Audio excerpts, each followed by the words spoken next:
Hola, ¿qué tal? Eh, Buenos días, tardes, noches, no sé en qué horario me estén escuchando. Espero que se encuentren muy bien y que pues sigan manteniendo la sana distancia y que, bueno, pues estas clases estén sirviéndoles en los términos en los que se están planteando. Bueno, en esta ocasión vamos a tener una sesión sobre el texto de Richard Mandel que pues se conjuga muy bien con el anterior de Norbert Elias y que nos va a plantear una serie de cuestiones sobre la Inglaterra de la época victoriana, de la época de la Revolución Industrial, de tal manera que podamos complementar ambas lecturas y podamos establecer los criterios y las bases sobre de las que la sociedad moderna europea se transformó y con ello también transformó los diferentes pasatiempos y actividades de ocio de las clases tanto aristócratas y de la élite como de las populares. Muy bien, vamos a pasar a hacer a ver algunas anotaciones, algunos eh, textos, un texto que escribí al respecto y que va a estar evidentemente vinculado a la lectura del libro de Richard D. Mandel, ¿no? Richard Donald Mandel, que como ustedes alcanzan a apreciar aquí, nació en 1929 y murió en el año 2013. Es un historiador, de hecho, estadounidense, no es un historiador británico, eh, que se dedicó una buena parte de su vida al estudio de los deportes y los pasatiempos, a las actividades lúdicas y del ocio en las sociedades básicamente europeas, ¿no? En las sociedades, incluso podemos decir, anglófonas. Entonces, de alguna u otra forma, pues este historiador es importante, ¿no? En lo que cabe en el ámbito específico de las actividades deportivas. Él escribió un texto sobre los Juegos Olímpicos en general, ¿no? La historia de los Juegos Olímpicos y en particular sobre de los Juegos Olímpicos en la Alemania nazi, ¿no? Posteriormente escribió este texto que es el que estamos, que les voy a dejar que lean, que es el de Historia Cultural del Deporte y en particular el capítulo 7, ¿sí? Que se llama Inglaterra, Tierra del Deporte. ¿Qué nos dice Richard Mandel en este texto? Bueno, pues vamos a comenzar. A lo largo dice él que de los siglos principalmente 17, 18 y 19 se dieron fuertes transformaciones en el deporte, pero no solamente en el deporte inglés, sino en general en la cultura y en la sociedad inglesa, ¿no? Y no solamente, para ser más todavía contundentes, en la sociedad inglesa, sino en el mundo en general y en particular, si lo queremos ver en Europa, ¿no? Estas transformaciones, dice Mandel, estuvieron estrechamente ligadas a procesos sociales que, como vamos a ver, uno de ellos muy relevantes es la revolución industrial, evidentemente el crecimiento también y la potencia que fue adquiriendo el imperio británico a lo largo de estos siglos, y en particular estas transformaciones también están vinculadas estrechamente a las clases, a ciertas clases sociales en particular, o en algún sentido más específico, las diferentes clases sociales estuvieron vinculadas a estas transformaciones también pues de manera relativamente diferente una respecto a la otra, ¿sí? Ahora bien, las características específicas de la sociedad inglesa, dice Mandel, fueron las que permitieron de cierta manera que sus pasatiempos y también sus actividades de ocio lúdicas y recreativas tuvieran una distinción respecto a sus contrapartes continentales, ¿no? Básicamente Mandel va a estar de alguna otra manera, al igual que Elías, buscando estos contrapuntos entre las sociedades tanto alemanas, francesas, en menor medida las mediterráneas como la italiana o las españolas, respecto a lo que se fue, digamos, fraguando y desarrollando en las Islas Británicas, ¿no? En el Reino Unido. Que de hecho, pues esa es una de las cuestiones que establece Richard Mandel, ¿no? Dice, al ser una isla eh, o estar circunscritas a una isla, las ciudades inglesas se desarrollaron sin amurallamientos, ¿no? Sin grandes desarrollos, digamos, de paredes y de murallas que aislaran a las ciudades, y por lo tanto estas ciudades tuvieron intercambios comerciales y sociales más intensos que sus pares continentales. Eso va a decir que va a ser una de las características relevantes, ¿no? El que no tuvieran amurallamientos, ¿no? Las ciudades inglesas, entre muchas otras, ¿no? No quiero tampoco aquí detenerme muchísimo porque no es precisamente a donde quiero llevar, ni tampoco Mandel esas circunstancias, sino solamente señalar, ¿no? Es decir, como el que no hayan tenido murallas y que hayan podido, obviamente, intercambiar comercialmente más, con mayor intensidad, los habitantes de las islas británicas que respecto a los otros países, permitió de alguna u otra manera una configuración social distinta, ¿no? También, bueno, la riqueza antes que el linaje y la sangre, ¿sí? Esto es también muy relevante, o relevante en alguna medida, fue el elemento más importante del estatus político, social y económico. Es decir, que hubo una mayor movilidad social en Inglaterra respecto a lo que sucedía en Francia, pero era una movilidad social que tanto podía ser para arriba como podía ser para abajo, ¿sí? Es decir, que no solamente se entiende en movilidad social, o por lo menos no la entiende Mandel, y no la entiendo yo tampoco en términos ascendentes, sino que también podría evidentemente ser descendente esta movilidad, porque al también fluctuar la riqueza, que es el elemento clave en un individuo, en una familia, pues eso implica que a mayor riqueza, pues evidentemente podrías estar colocado en una posición más alta, pero al disminuir tu riqueza, pues también bajarías en el estatus tanto político como social, económico en la Inglaterra de aquella época. Ahora bien, dice Mandel que otro de los fenómenos o de los elementos muy vinculados o contiguos a la transformación social que dio pauta a los deportes, pues fue claramente la revolución industrial. ¿Sí? La revolución industrial en Inglaterra tuvo un desarrollo sistémico y orgánico ligado fuertemente a la transición también entre los pasatiempos tradicionales, que tampoco vamos a ver, queda tan claro qué es lo que los vuelve tradicionales, pero bueno, utilicemos la categoría de tradición para identificarlos, y los nuevos deportes, ¿no? Esta transición entre lo tradicional y lo nuevo, lo moderno, ¿no? Lo moderno de estos deportes nuevos, de nuevo cuño, de nueva índole, ¿no? Ahora bien, algunas de estas características que parecen ser más evidentes en esta transición eh, deportiva, por citar algunas que enumera Mandel, son también, esto es muy relevante, la estandarización de las pruebas, la invención de nuevos artefactos, piensen yates, guantes, zapatillas, balones, etcétera, ¿no?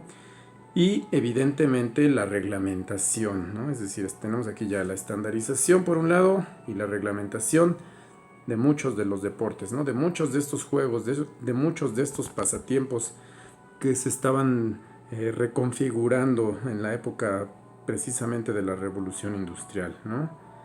Dice Mandel que, no obstante, hay otros efectos de esta transición un poco más abstractos o menos claros de identificar, pero igualmente visibles, ¿no? Que los ingleses habían ya desarrollado de forma muy notable en aquella época.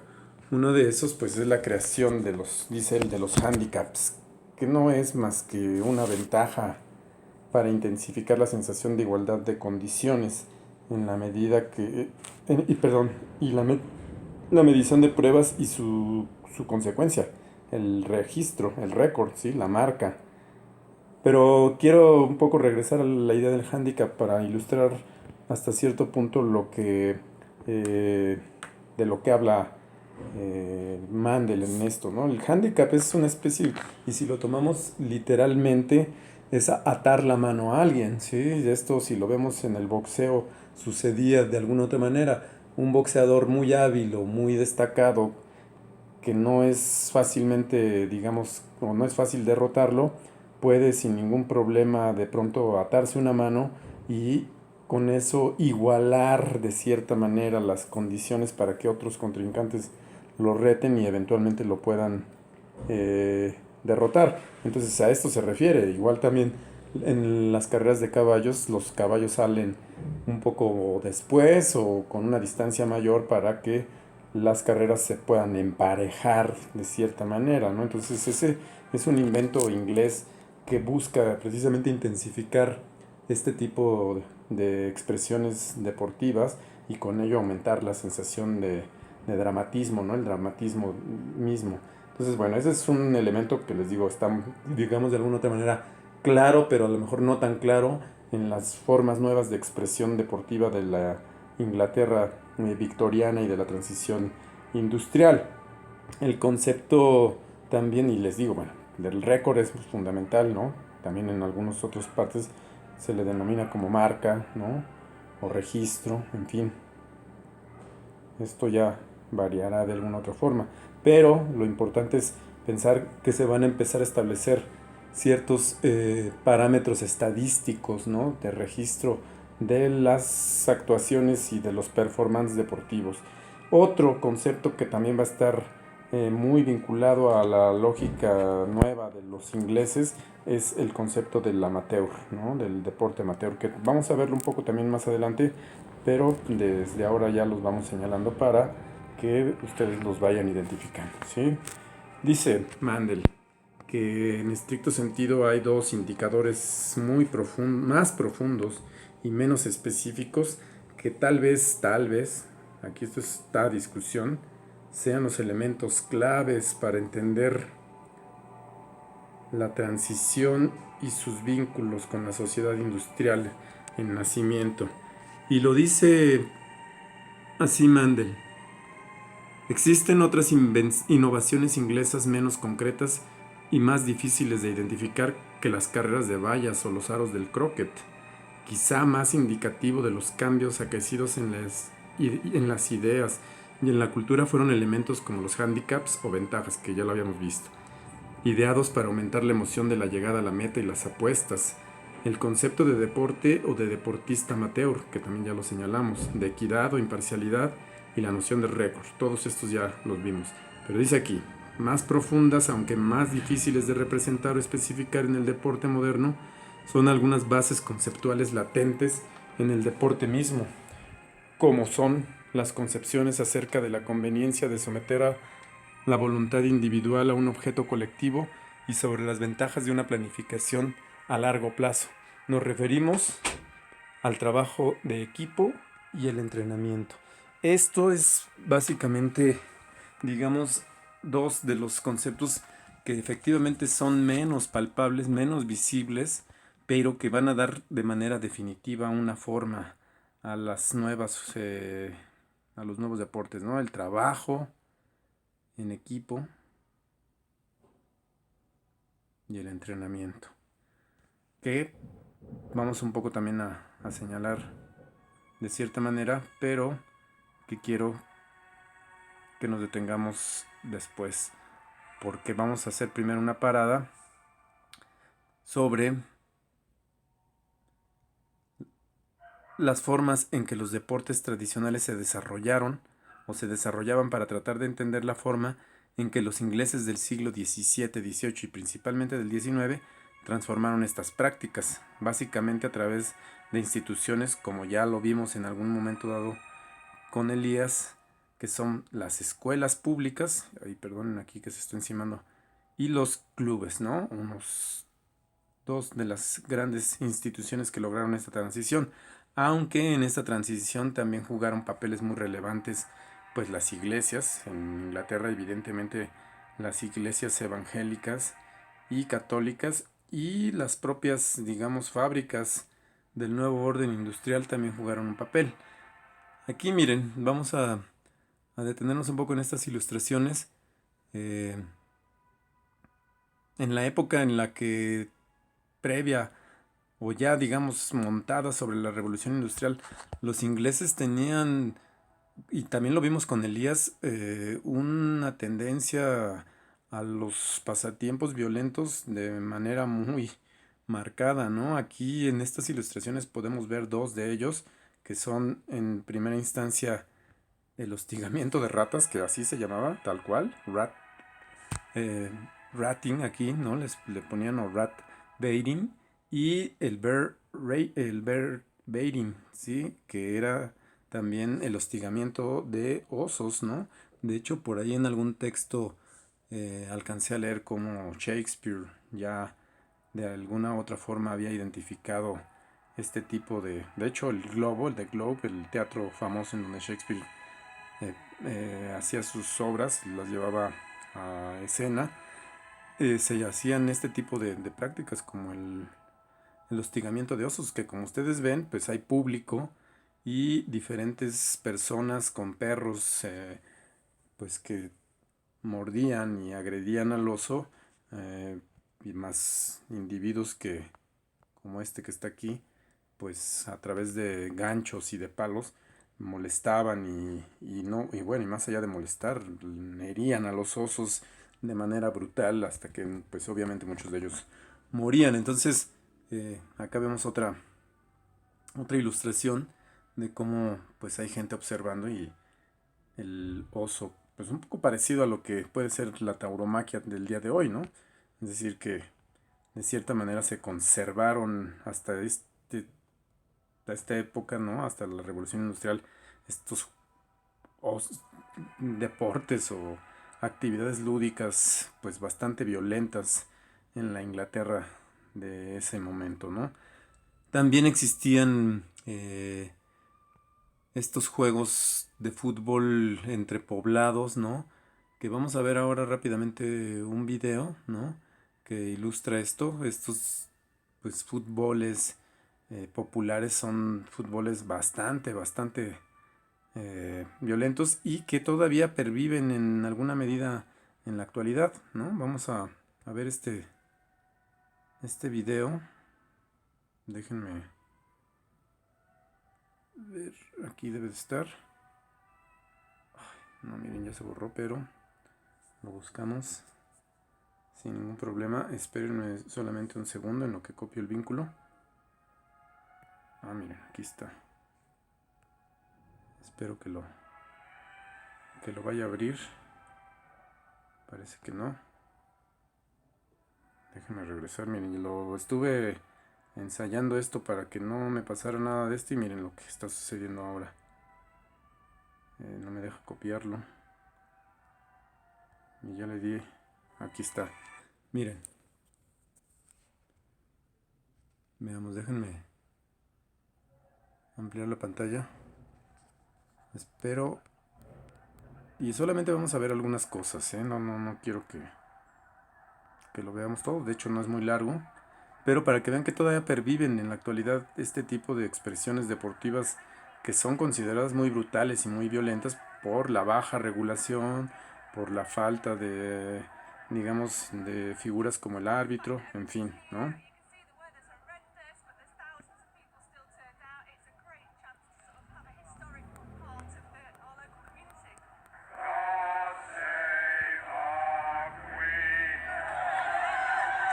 Miren, si ustedes ven, en estricto sentido sigue siendo lo mismo que la ilustración que vimos hace rato, ¿sí?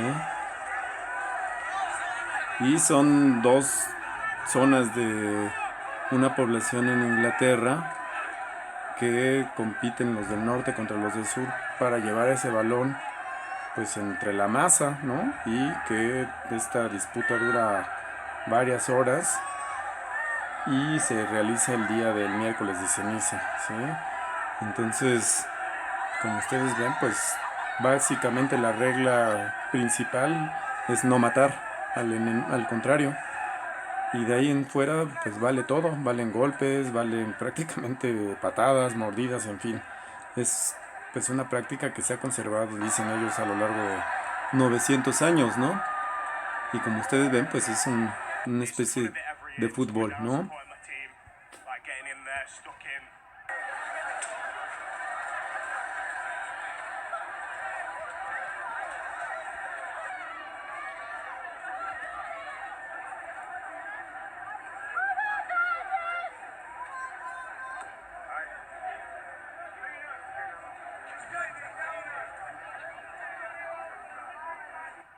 It's good fun. You come down, have a laugh with everyone. Everyone's polite, happy, and enjoying themselves, having a bit of a ruckus. You know what I mean?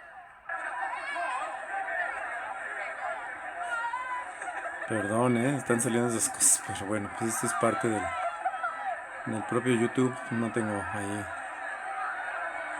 yo mucho que ver.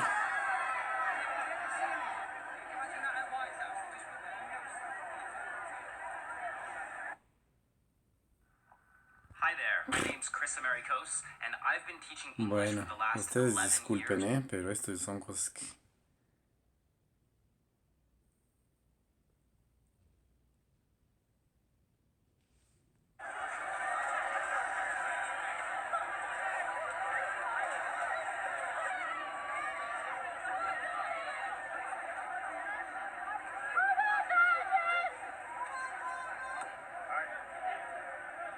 De hecho, creo que se regresó. No, de hecho, ya miren, perdón. Ya se había acabado el video. Entonces, regresemos a lo de acá. Esto ilustra un poco lo que ya también Elías había planteado, ¿no? Ya lo habíamos visto con Norbert Elías respecto al nivel de violencia que fue decreciendo paulatina y gradualmente en la Inglaterra de esa época hasta pues llegar a estilizar de muchas maneras esta violencia en otras formas que son precisamente entre ellas los deportes las que logran estilizar y refinar estos comportamientos que en apariencia o realmente son muy violentos entre las clases populares y también las élites, ¿no? De la Europa de esta época y de Inglaterra en particular, ¿no? Dice Mandel que uno de los primeros pasatiempos que fueron transformándose de forma muy importante y que también de manera muy importante fueron las que se realizaban a caballo, ¿no?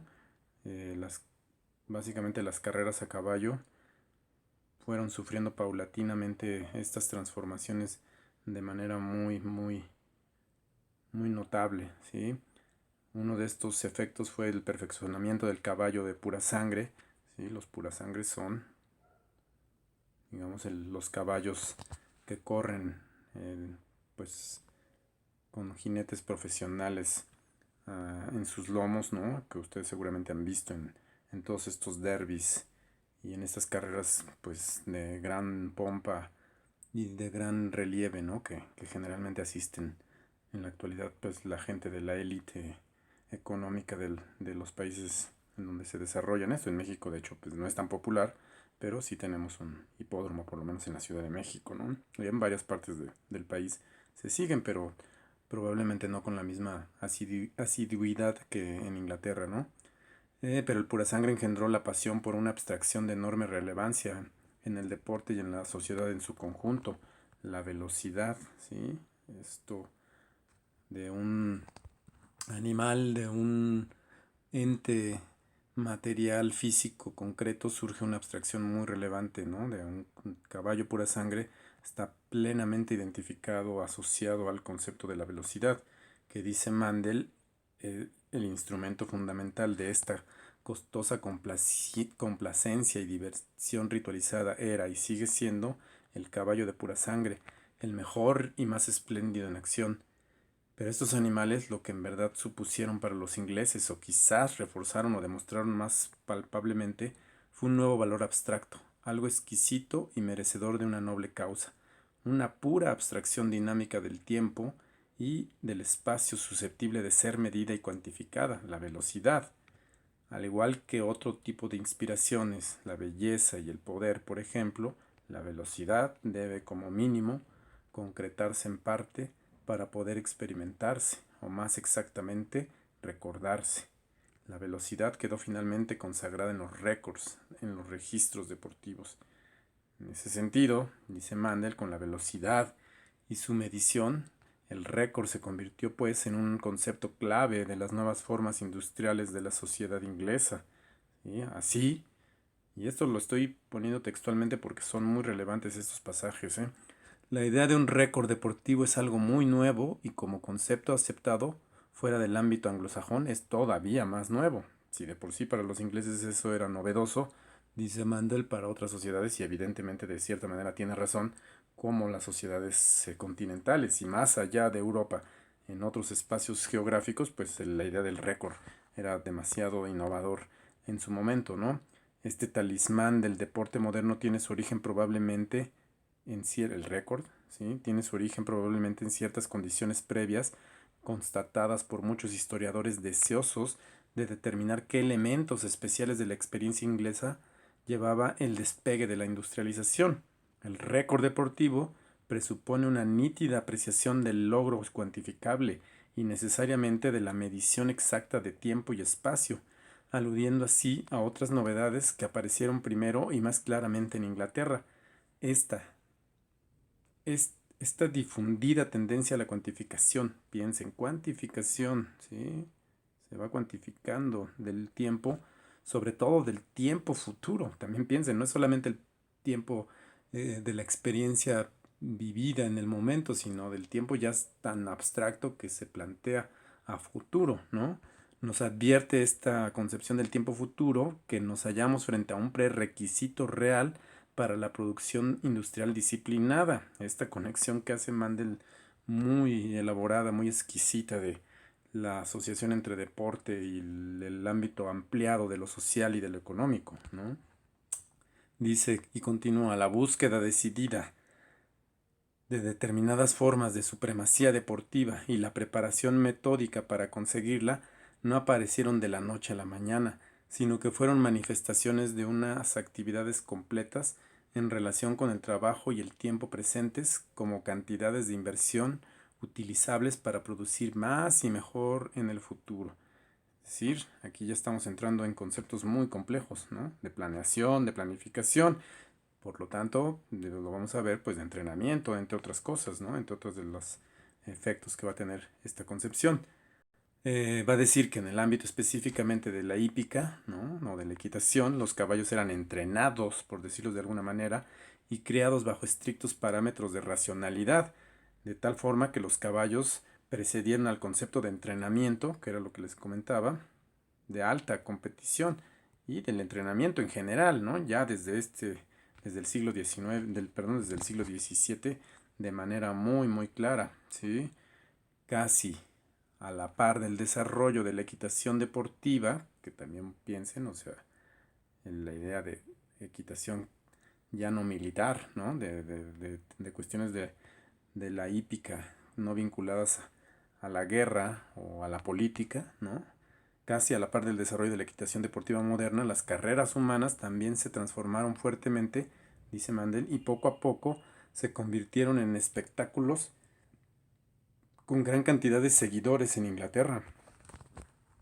Así, algunos de los primeros corredores fueron los footmen, que eran estos sirvientes que corrían al lado de los carruajes de los más adinerados en la Inglaterra victoriana, que es un lujo, digámoslo de cierta manera, tener este tipo de sirvientes, ¿no? De gente que está al servicio de los más adinerados, pues era básicamente pues un lujo que se daban más bien como de estatus que de cualquier otra cosa, porque en realidad pues no servía de mucho los footmen, pero bueno, pues dado sus características especiales, estos footmen corrían a nombre de sus señores en carreras organizadas para tales fines, ¿no? Aquí podemos ver algunas ilustraciones de las carreras que ya en aquella época se estaban planteando en la Inglaterra eh, industrial y victoriana, ¿sí? Otro elemento que se desarrolló a la par de la práctica deportiva y que intensificó, que volvió todavía más intenso el goce deportivo, que fue las apuestas. Este es otro elemento de invención inglesa, no de invención, vamos a ver también, ¿no? Las apuestas han existido desde hace muchísimo tiempo, pero no es la misma, no son las mismas características, ni tienen el mismo tipo de configuración las apuestas previas, ¿no? En la premodernidad y en otros espacios, digamos, culturales, en otras regiones culturales, como en el Oriente, en China, seguramente, o acá en la región de Mesoamérica, debió de haber existido algún tipo, alguna especie de apuesta, pero la diferenciación es de que la racionalidad específica de la apuesta británica y el cálculo matemático fueron los que marcaron esas diferenciaciones, ¿no? Que estaban, digamos, para épocas o en otras épocas más ligadas al azar, ¿no? Simple y sencillamente era un poco como pues que el azar estuviera de tu lado o estaban vinculadas a designios divinos o el destino, ¿no? A los oráculos se les consultaba precisamente en esta medida, porque ya estaban definidos con anterioridad los ganadores y si uno sabía leer de cierta manera por el favor de los dioses o de Dios, pues te volvías el ganador o el campeón, ¿sí? Pero los ingleses en estricto sentido planeaban, ¿no? Empieza a existir ya de manera muy radical el concepto de planeación y de formulación racional del no solamente el entrenamiento deportivo, sino de la apuesta, que se vuelve también una actividad profesional o semiprofesional muy muy relevante en la Inglaterra victoriana, ¿sí? Aquí vemos una ilustración también de un espacio de apuestas en los ¿cómo se llaman? En donde corren los caballos, en los se me fue el nombre, ¿no? Pero bueno, tenemos ahí esa ilustración. Dice, pero los críticos y moralinos conservadores y parte de la intelectualidad, perdón, aquí fueron muy reacios a las nuevas formas de ocio y pasatiempo deportivizadas y las concomitantes apuestas. Sin embargo, como dice Mandel, hay que aceptar esto de manera tal cual. Los primeros capitalistas fueron verdaderos apostadores y jugadores de la fortuna. Y de hecho lo siguen siendo, ¿no? Si ustedes han escuchado la frase hipódromo, ya me acordé, perdón, hace rato me quedé con cuál era el lugar en donde corren los caballos, los hipódromos, ¿no? Era un lugar de apuestas de los hipódromos. Y los, el capitalismo sigue manejándose de la misma manera. De hecho, uno cuando hace la expresión de lo que se realiza en las bolsas de valores es jugar a la bolsa, ¿no? Porque son en realidad apuestas, apuestas a futuro, la mayoría de ellas, ¿no? Bueno, de hecho es una apuesta al futuro, igual que las inversiones en los bancos, pues es una apuesta al futuro, ¿no? Es decir, que no vas a obtener beneficios ni vas a estar obteniendo ganancias de manera inmediata, sino que todo esto en algún momento posterior, cercano o más lejano, obtendrás o ganancias o pérdidas, ¿no? Ya dependerá de ciertas circunstancias y de cómo juegues y de cómo conjugues racional y cómo calcules tus posibilidades si sales o no avante en el juego de la bolsa, ¿no? Y en realidad en todos los terrenos, las empresas, las fábricas y todo, de cierta manera están jugando con la idea del futuro, ¿no? En términos reales. Entonces ahí hay una asociación muy importante, ¿no? La manera en que el deporte va a incrementar esta sensación y esta posibilidad y esta capacitación, ¿no? De hecho, y estas capacidades las va a desarrollar de estar jugando en el futuro, siempre, ¿no? De estar pensando en cómo organizar todo esto. Y las apuestas van a ser también un ejercicio más que va a estar ahí, ¿no? Pero dice Mandel, y regresando un poco al texto, el boxeo es otro de los deportes que se transformó de forma muy significativa, ¿sí? En la Inglaterra de esos siglos. Eh,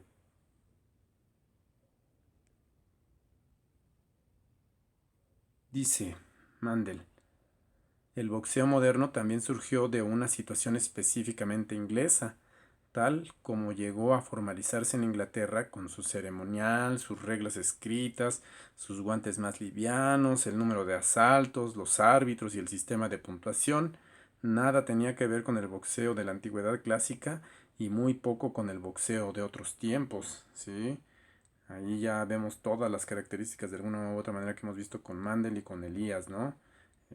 árbitros, ¿no? Puntuaciones, registro, regulaciones en el tipo de golpeo, en fin. El boxeo, su fuerte regulación y restricción a la violencia más exacerbada, fue en buena medida el resultado de la presión de una sociedad puritana, ¿no? De una sociedad estricta y muy vinculada a la moralidad y a la ética protestante, ¿sí? La cual siempre tuvo un ojo sobre las actividades lúdicas de las clases trabajadoras y de sus propias actividades lúdicas, ¿no?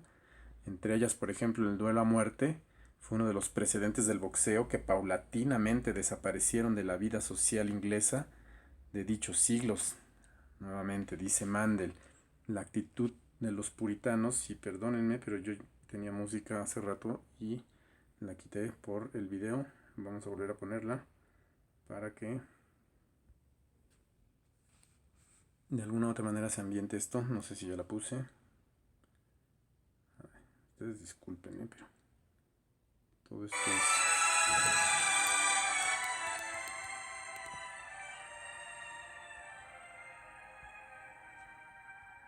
Dice Mandel, la actitud de los puritanos no se diferenció mucho de la de los grupos protestantes del continente, pero los primeros, los ingleses, gobernaron durante largos periodos de tiempo en la Inglaterra del siglo XVIII, a diferencia de lo que pasaba en el continente, y tiempo después todavía seguían estableciendo los cánones morales de las capas altas de la sociedad. Algunos historiadores, por ejemplo Dennis Brailsford en su Sport and Society de 1969, han puesto de manifiesto que aún sin poder eliminar ni tampoco reducir la pasión popular por el baile, los deportes sangrientos o las apuestas, a la larga, la austeridad moral de los puritanos creó una atmósfera en la que ciertas actividades recreativas se consideraron buenas y estimulantes y otras se consideraron sistemáticamente como propias del demonio. De modo que existió siempre una presión permanente contra las atrocidades de algunas confrontaciones deportivas y los combates humanos mortales, los duelos, ¿sí? El llamado sentido común, dice Mandel, el sentido común inglés del siglo XVIII, por lo menos tal como lo se puso de manifiesto en la educación física y recreativa, se debió parcialmente a las energías que de otro modo se hubiesen canalizado hacia las manifestaciones más depravadas u orgiásticas.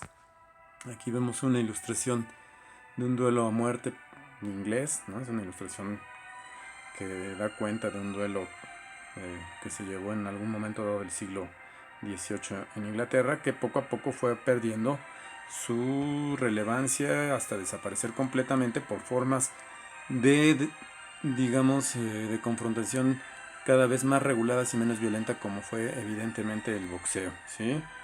El boxeo del siglo XVIII era un duelo poco regulado, aunque ciertos cazarrecompensas semiprofesionales llamados prize fighters dominaban estas prácticas, ¿no? Aquí podemos ver una ilustración que da cuenta precisamente de eso, ¿sí? Al paso del tiempo y de manera gradual, las peleas, como les dije, se fueron regulando. Se introdujo la idea de los asaltos o de rounds, ¿no? Estos tiempos ya convenidos y más cortos que las peleas, que lo que se hacía en las peleas anteriores, ¿no? Para volverlas incluso más largas estas peleas y más dramáticas, ¿no? De tal manera que pudiesen recuperarse los peleadores en alguna medida con los intervalos y con los intermedios que se fueron planteando.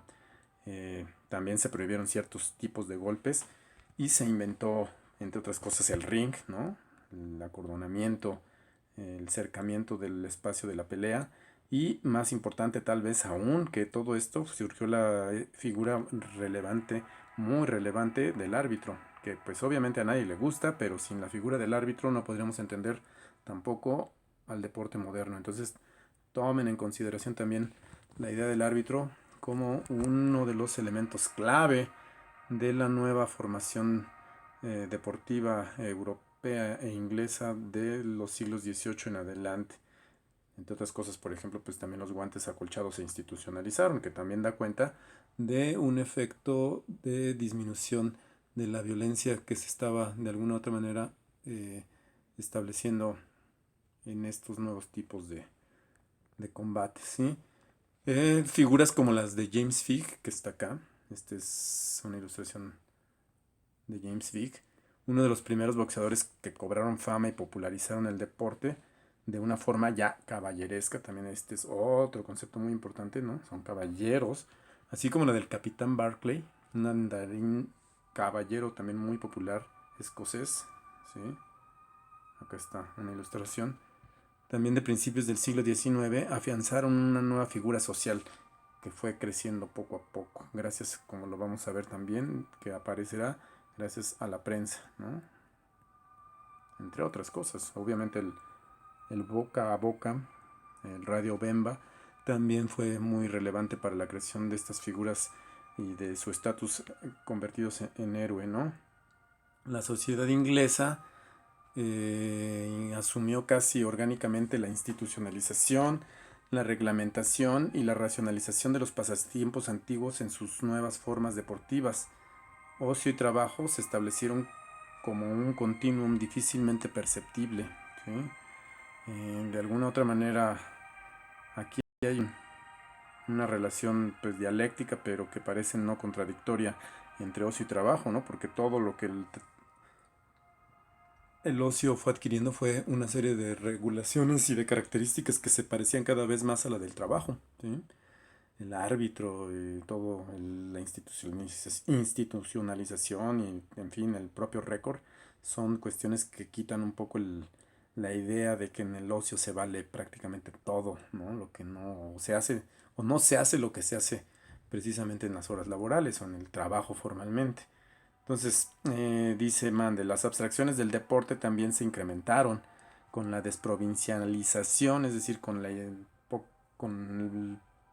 degradación cada vez mayor de lo local con respecto a zonas territoriales más amplias, ¿no? Con la desprovincialización de las diferentes pruebas y la estandarización de las mismas, las carreras, por ejemplo, ya dejaron de tener connotaciones estrictamente locales para pasar a ser pruebas estándares y reproducibles casi en cualquier espacio y momento, ¿no? Aquí me faltó escribir también en cualquier espacio-tiempo. De ser la carrera Londres-Oxford, sí. De ser la carrera Londres a Oxford, o la carrera de Londres o de Oxford, aquí me equivoqué también, pasó a ser una carrera de los 100 metros planos o una maratón. En fin, ¿no? Ahí, como ustedes pueden ver, la abstracción es mayor. Ya no es una prueba específica con un nombre específico, como siguen existiendo aún hoy, ¿no? Si ustedes recuerdan o han visto, pues en Brasil hay una carrera el 1 de enero cada año que se llama la carrera de San Sebastián. Pero es eso, es la carrera de San Sebastián que no es reproducible en ningún otro lugar. Si bien es cierto los maratones tienen un nombre local, pues son una abstracción también. Son 42 kilómetros que se recorren y que se pueden correr en cualquier espacio del mundo, ¿no? Con las características tan disímiles como las de una ciudad como la de México con respecto a París. En fin, es una abstracción mayor esta idea. Los 100 metros planos, pues son 100 metros planos. Es decir, lo único que se tiene que tener es esta capacidad de abstracción conceptual de los metros del sistema que ofrece el sistema métrico y plantearlo en cualquier espacio. Muy bien. Además de ello, y paulatinamente las propias disciplinas fueron también acentuando sus diferencias mutuas. El fútbol rugby y el fútbol asociación se fueron diferenciando uno con respecto al otro. Y tal vez también más importante, al interior de cada una de ellas, ay, perdonen aquí las faltas de ortografía, se fueron intensificando, son más bien errores de dedo, se fueron intensificando las especializaciones. Piensen, al interior de las carreras a pie, los sprinters, ¿no? Los que corren 100 metros planos, 200, 400 metros, los relevos, en fin, y los fondistas, ¿no? Todos aquellos que corren distancias mayores, 5000, 10000 o incluso los maratones, se diferencian de manera incluso físicamente, ¿no? Sus capacidades físicas, sus aptitudes físicas, sus características corporales son muy distintas entre uno y el otro, ¿sí? Pero al mismo tiempo también piensen en los propios deportes colectivos, pues se va especializando cada jugador a un área determinada o una función específica. No es lo mismo un defensa que un delantero, como tampoco es lo mismo un defensa de un lado que del otro, o un alero, o un pivot, en fin, hay una cantidad enorme de especializaciones en el béisbol.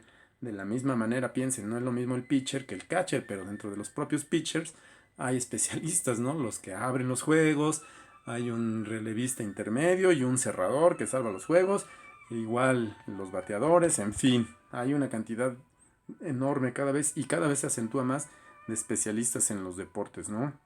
De tal manera que, pues y esto sin pensar en las otras áreas u otras actividades relacionadas con el deporte, como puede ser las del entrenamiento, ¿no? Existe el entrenador en jefe o el director técnico, más el especialista en la defensiva, más el especialista entrenador en los porteros o el especialista en el masaje, en fin, el cuerpo técnico incluso tiene esas especialidades y al mismo tiempo las instituciones, los clubes se van especializando, está el director deportivo, el de relaciones públicas, el scout, en fin, una cantidad enorme de especialistas que fueron generándose precisamente y gracias a esta división del trabajo, ¿no? Esta división social del trabajo que se fue vinculando cada vez más entre la revolución industrial y los propios deportes en la Inglaterra victoriana. Ya estamos por terminar. Los récords y las estadísticas también ampliaron la base de practicantes en búsqueda de establecer nuevas marcas y registros, casi universalizando las competencias, es decir, que la posibilidad de llevar a cabo pruebas deportivas en casi cualquier circunstancia y en cualquier espacio y en cualquier momento, pues lograron ampliar obviamente la base de seguidores y de practicantes no solamente en Inglaterra, sino como se va a ver después en toda Europa y en el mundo, ¿no? De tal manera que pues existen ahora sistemas muy amplios de practicantes en algunos deportes, ¿no? Sin embargo, la popularización de los nuevos deportes reglamentados e institucionalizados por los sectores de la élite inglesa generó en contraposición un fenómeno francamente, dice Mandel, clasista y completamente anacrónico, la instauración del amateurismo, ¿sí? Con el cual se buscaba ahuyentar a los obreros de la práctica de los deportes de nuevo cuño. ¿Qué quiere decir esto? Básicamente quiere decir que necesitas tener recursos suficientes para poder llevar a cabo la práctica y pertenecer pues evidentemente a clubes excluyentes y exclusivos que de manera muy clara pues ahuyentaban y alejaban a las clases populares. Los trabajadores para poder realizar estos deportes pues tendrían que tener subvenciones que básicamente se convierten en salarios, ¿no?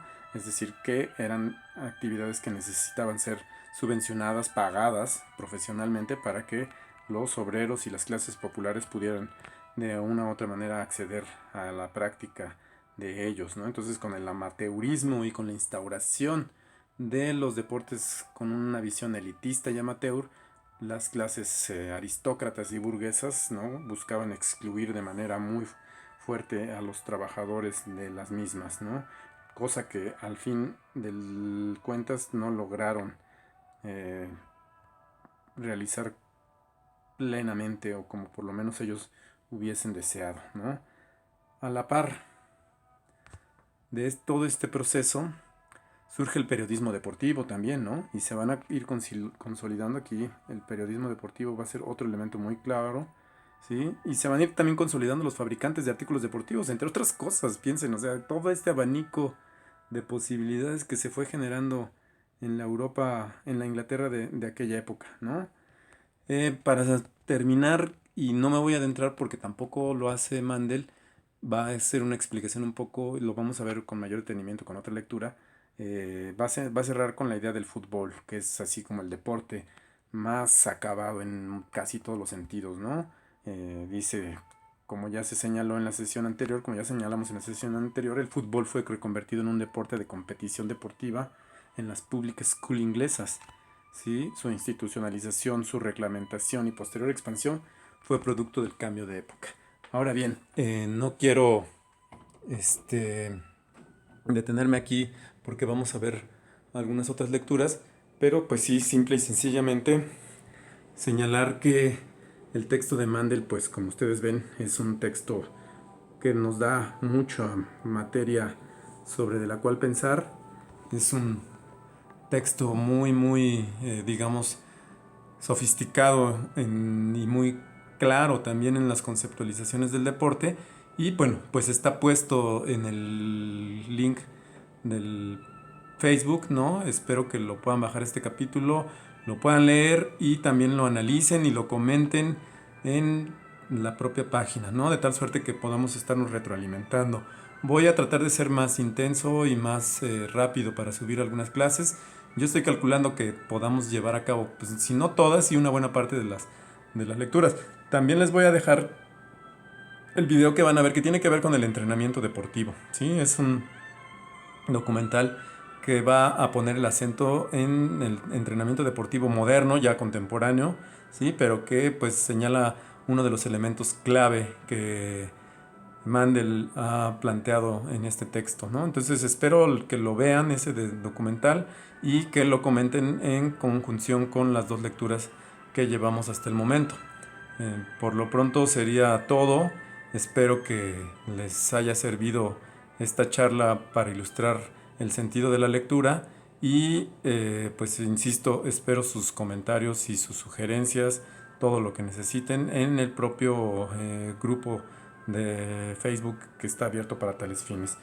Síganse cuidando, nos estamos viendo y estoy al pendiente de sus observaciones. Bueno, pues mucha suerte y muchas gracias. Nos vemos después.